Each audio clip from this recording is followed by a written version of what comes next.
Educational channel విద్యా ఉద్యోగ సమాచారానికి స్వాగతం. Group 1, group 2, group 3, police constable ఇతర అన్ని కాంపిటేటివ్ ఎగ్జామ్స్కి ఉపయోగపడే తెలంగాణ హిస్టరీని కొన్ని వీడియోస్ రూపంలో చాలా ముఖ్యమైన ప్రశ్నలు అయితే కలెక్ట్ చేసి ఇవ్వడం జరుగుతుంది. దీంట్లో భాగంగా ఇప్పటికీ మీకు పార్ట్ 1, పార్ట్ 2 శాతవాహనుల నుంచి ఒక 100 బిట్స్ ప్రతి చాప్టర్ నుంచి వీలైనన్ని ఎక్కువ బిట్స్ అయితే ఇచ్చే ప్రయత్నం చేస్తున్నాను. ప్రతి బిట్ని ఎక్స్ప్లెయిన్ చేస్తూ ఈ ఛానల్ని సబ్స్క్రైబ్ చేసుకోండి. ఈ వాల్యుబుల్ మెటీరియల్ని అయితే మరి మీరు ఉపయోగించుకోండి. ఇవాళ ఇది థర్డ్ వీడియో. మనకు శాతవాహనులలో మొత్తం 100 క్వశ్చన్స్, 50 క్వశ్చన్స్ కంప్లీట్ అయినాయి. ఇది థర్డ్లో 25 క్వశ్చన్స్. ఇంకా ఫాస్ట్గా నేను క్వశ్చన్స్ అయితే డిస్కస్ చేస్తాను. క్వశ్చన్ నెంబర్ 51 చూడండి. కంటిన్యూషను.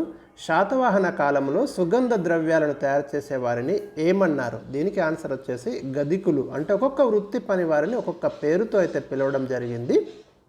కోలికులు అంటే నేత పనివారు, హాలికులు అంటే రైతులు. ఇట్లా మనకు డిఫరెంట్ ప్రొఫెషన్స్కి డిఫరెంట్ నేమ్స్ అయితే ఉన్నాయి. ఒకసారి అవి చూసుకోండి మీరు, అక్కడ ప్రశ్న రావడానికి అవకాశం ఉంది. ఇక శాతవాహనుల అధికార మతం ఏది? వీరైతే వైదిక మతాన్ని రాజులు బాగా ప్రోత్సహించారు. శ్రీముఖుడు మాత్రము మొదట్లో జైనుడిగా ఉండి తర్వాతి కాలంలో ఆయన కూడా వైదికం వైపుకి మళ్ళినట్టుగా మనకు ఆధారాలు ఉన్నాయి. సో వీరు రాజులు వైదిక మతం అయితే, సామాన్య ప్రజలలో బౌద్ధం కూడా ఉంది. బౌద్ధానికి కూడా ప్రాధాన్యత మనం అక్కడ చూడవచ్చు. శాతవాహనులు వైదిక మతం పాటించారని చెప్పడానికి ప్రధానమైన ఆధారం ఏది? దీనికి ప్రధానమైనటువంటి ఆధారం నానాఘట్ శాసనం అండి. దీనిని మొదటి శాతకర్ణి భార్య దేవి నాగానిక వేయిస్తుంది. ఈ శాసనంలో మనకి వీరు వైదిక మతం పాటించారు అని చెప్పడానికి కొన్ని ఆధారాలు అయితే దొరుకుతున్నాయి. Question number 54. భారతదేశంలోనే అత్యంత ప్రాచీన శివలింగం ఎక్కడ కలదు? ఇది ఆంధ్రప్రదేశ్లోని చిత్తూరు దగ్గర గుడిమల్లంలో ఉందండి. ఇది శాతవాహనుల కాలం నాటిది. ఇది ఇండియాలోనే అత్యంత ప్రాచీన శివలింగం. ఇది శాతవాహనుల కాలం నాటిదే. Question number 55. జైన మతాన్ని పాటించినట్లుగా భావిస్తున్న శాతవాహన రాజు ఎవరు? దీనికి ఆన్సర్ వచ్చేసి మనకి శాతవాహనులలో మరి రాజ్య స్థాపకుడు శ్రీముఖుడు మొదట్లో జైన మతాన్ని పాటించినట్లుగా మనకు తెలుస్తుంది. దీనికి సంబంధించి కొన్ని ఆధారాలు అయితే మనకు లభించాయి. ముఖ్యంగా మునులగుట్ట, కోటిలింగాల ప్రాంతాలలో మనకు కొన్ని ఆధారాలు ఉన్నాయి. శాతవాహన కాలంలో బౌద్ధ మతానికి విశేషంగా కృషి చేసింది ఎవరు? జవాబు వచ్చేసి స్త్రీలు, వర్తకులు ఆనాడు బౌద్ధానికి విశేషంగా కృషి చేయడం అనేది జరిగింది. Question number 57. దక్షిణ భారతదేశంలో అత్యంత ప్రాచీన బౌద్ధ స్తూపం ఏది? దీనికి జవాబు బట్టిప్రోలు స్తూపం. Very important, already previous question ఇది. భారతదేశంలో అతిపెద్ద బౌద్ధ స్తూపం ఏది? ఇది సాంచి స్తూపం అండి. ఇది మధ్యప్రదేశ్లో ఉంది. మౌర్యుల కాలంలో అశోకుడు దీన్ని నిర్మించడం అనేది జరిగింది. ఇదే మనకు ఇండియాలో అతిపెద్ద బౌద్ధ స్తూపంగా పరిగణిస్తున్నారు. బౌద్ధుల ప్రార్థనా మందిరాలను ఏమంటారు? బౌద్ధుల ప్రార్థనా మందిరాలను చైత్యములు అంటారు. ఇది కూడా చాలాసార్లు ప్రశ్న అడిగిండు.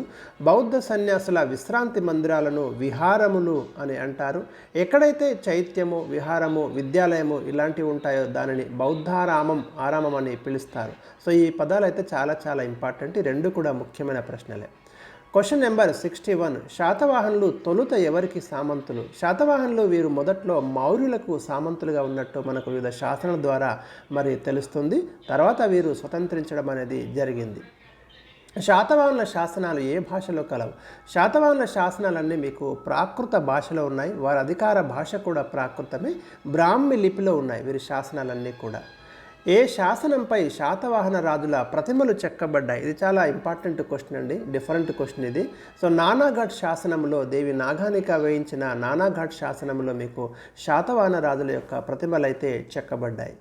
Question number 64. ఎవరి పాలనా కాలంలో నాసిక్ శాసనం వేయబడింది? అయితే నాసిక్ శాసనము వేసింది మాత్రం గౌతమి బాలశ్రీ అండి. అయితే అప్పుడు రాజుగా ఉన్నది ఎవరంటే మనకు వాసిష్ఠపుత్ర పులోమావి. మరి వాసిష్ఠపుత్ర పులోమావి కాలంలో ఈ శాసనం అయితే వేయబడింది.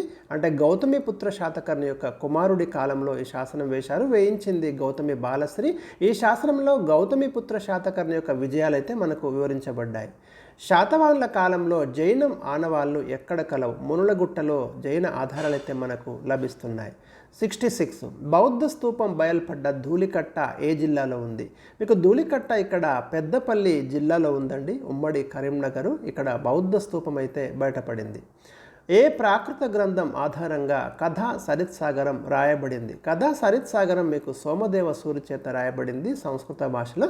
అయితే దీనికి మూలం బృహత్ కథ. పైశాచి ప్రాకృత భాషలో గుణాఢ్యుడు రచించిన బృహత్కథ ఆధారంగా కథా సరిత్సాగరం రాయబడింది. 68 రోమన్ బంగారం రోమన్ సంపద భారతదేశానికి తరలిపోతుందని వాపోయింది ఎవరు? దీనికి జవాబు వచ్చేసి ప్లీనీ అండి. మరి ఆనాడు భారతదేశం విస్తృత వ్యాపార సంబంధాలు, ముఖ్యంగా శాతవాహనులు రోమన్ సామ్రాజ్యంతో విస్తృత వ్యాపార సంబంధాలు కలిగి ఉన్నారు. మరి రోమన్ బంగారం భారతదేశానికి తరలిపోతుందని చెప్పింది ప్లీనీ. కవివత్సలుడు అనే బిరుదు గల శాతవాహన చక్రవర్తి ఎవరు? దీనికి ఆన్సర్ వచ్చేసి హాలుడు. శాతవాహనులలో 17వ రాజు. మీకు రచనలు ముఖ్యంగా గాథా సప్తశతి రాయడం అనేది జరిగింది. ప్రాకృత భాషకు హాలుడి కాలము స్వర్ణయుగం అనే మనం చెప్పుకోవచ్చు. అందుకే కవివత్సలుడు అంటున్నాం.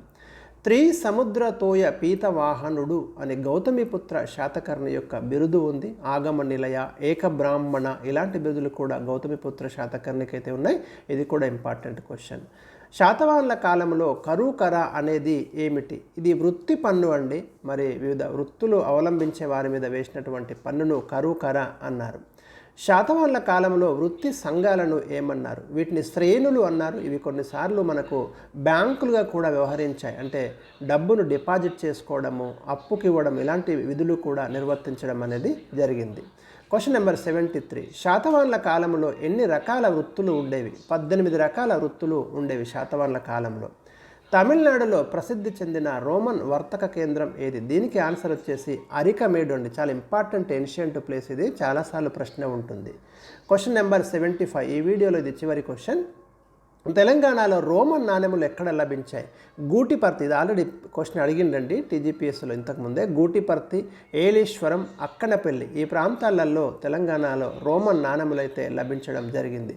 సో ఈ వీడియోలో ఇవి మనకి 25 క్వశ్చన్స్ ఇచ్చాను. నెక్స్ట్ వీడియోలో చివరి 25 ప్రశ్నలు ఇస్తాను. మొత్తం 100 ప్రశ్నలు మీకు శాతవాహనుల నుండి టచ్ చేయడం జరుగుతుంది. దాని తర్వాత ఇక్ష్వాకుల నుండి ఇంపార్టెంట్ క్వశ్చన్స్ ప్రారంభిస్తాను. మరి మీ కామెంట్స్ నాకు తెలియజేయండి. వీడియోను లైక్ చేయండి, వీడియోను షేర్ చేయండి.